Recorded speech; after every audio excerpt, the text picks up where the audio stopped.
Hello നമസ്കാരം പ്രിയമുള്ളവരെ, ഞാനിപ്പോൾ ഉള്ളത് കട്ടിപ്പാറ പഞ്ചായത്ത് വടക്കുമുറി വാർഡിലെ വേണാടി അങ്കണവാടി മുമ്പിലാണ്. വളരെ അപകടകരമായ ഒരു സാഹചര്യം ഇവിടെ നിലനിൽക്കുന്നത് കൊണ്ടാണ് ഇപ്പോൾ ഇങ്ങനെ ഒരു വീഡിയോ ചെയ്യേണ്ടി വന്നത്.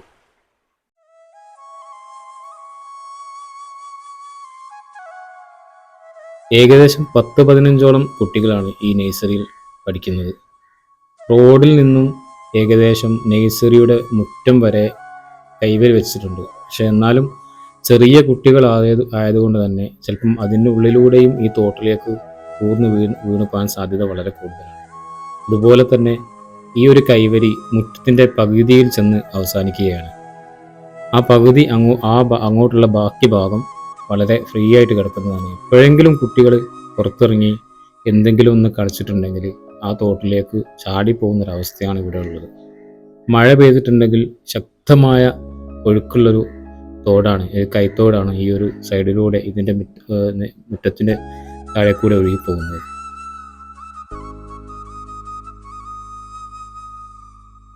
ഈ ഒരു വിഷയത്തെ പറ്റി ഇവിടുത്തെ നഴ്സറിയുമായി സഹകരിച്ചു പോകുന്ന ആളും പരിസരവാസിയും എൻ്റെ സുഹൃത്തുമായ രജീഷ് പറയുന്നത് കൂടി നമുക്കൊന്ന് കേൾക്കാം. നമസ്കാരം, ഞാനിപ്പോൾ വേണാടി അംഗൻവാടിയിലാണുള്ളത്. ഇവിടെ നമ്മളെ അംഗൻവാടിയുടെ ഈ മുൻഭാഗത്ത് തന്നെ ഒരു തോടാണ്. ഈ തോടിന് ചെറിയ രീതിയിലൊക്കെ കമ്പി ഇട്ടിട്ടുണ്ട്. പിഞ്ചു കുട്ടികളായതുകൊണ്ട് അവർ എപ്പോഴും ചാടിപ്പോവാന്ന ഒരവസ്ഥയാണ്. ഈ തേവർമലയിൽ നിന്ന് വരുന്ന കുത്തിയൊഴുകി വരുന്ന വെള്ളം ഈ തോട്ടിലൂടെയാണ് പോകുന്നത്. അപ്പോൾ അധികാരികളുടെ അടുത്തൊക്കെ ഒരുപാട് തവണ അവരുടെ ശ്രദ്ധയിൽപ്പെടുത്തി ഇതുവരെ വേണ്ട രീതിയിലുള്ള ഒരു സഹായം ലഭിച്ചിട്ടില്ല. പൊതുവെ നമ്മുടെ നാട്ടിൽ നടക്കുന്ന പോലെ ഒരു അപകടം സംഭവിച്ചതിന് ശേഷം അതിനുവേണ്ടി നടപടി എടുക്കുന്നതിന് മുമ്പ് തന്നെ ഇവിടെ വലിയൊരു അപകടം നടക്കുന്നതിന് മുമ്പ് അധികാരികൾ ഇതിന് വേണ്ട സഹായ സഹകരണങ്ങൾ ചെയ്ത് അപകടം ഒഴിവാക്കണമെന്നാണ് എനിക്ക് ഈ അവസരത്തിൽ സൂചിപ്പിക്കാനുള്ളത്. അധികാരികളുടെ ശ്രദ്ധയിലൊക്കെ ഇത് പെടുത്തിയിട്ടുണ്ടെങ്കിലും എന്തെങ്കിലും ചെയ്യാം എന്ന് പറഞ്ഞതല്ലാതെ ഇതുവരെ ഈ ഒരു കാര്യത്തിന് പരിഹാരമൊന്നും ആയിട്ടില്ല. ഇനിയും അധികം വൈകാതെ ഇതിന് എന്തെങ്കിലും ഒരു പരിഹാരം കണ്ടിട്ടില്ലെങ്കിൽ, ഇവിടെ ഒരു നെറ്റോ അല്ലെങ്കിൽ ഒരു കൈവരിയോ എന്തെങ്കിലും എന്ന് വെച്ച് ഇതിനൊരു പരിഹാരം കണ്ടിട്ടില്ലെങ്കിൽ പിന്നീട് എന്തെങ്കിലും സംഭവിച്ചിട്ട് നമ്മൾ ഖേദിച്ചിട്ട് കാര്യമുണ്ടാവില്ല.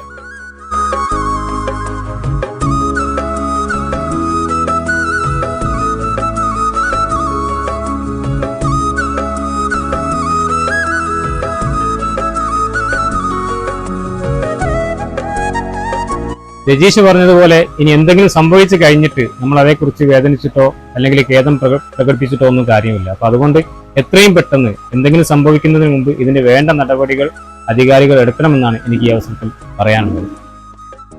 അപ്പോൾ ഈ വീഡിയോ നിങ്ങൾക്ക് ഇഷ്ടമായെങ്കിൽ, ഇത് ശരിയെന്ന് തോന്നുന്നെങ്കിൽ ഇത് മാക്സിമം മറ്റുള്ള ആളുകളിലേക്കും എത്തിക്കുക. അതുപോലെ തന്നെ ഈ ഒരു ചാനൽ, ഇതുപോലെയുള്ള നല്ല വീഡിയോകൾക്ക് വേണ്ടി ഈ ഒരു ചാനൽ സബ്സ്ക്രൈബ് ചെയ്യാനും അതുപോലെ ഷെയർ ചെയ്യാനും മറക്കാതിരിക്കുക. ഓക്കെ, പിന്നീട് അടുത്ത വീഡിയോയുമായി വരുന്നവരെ ബായ്.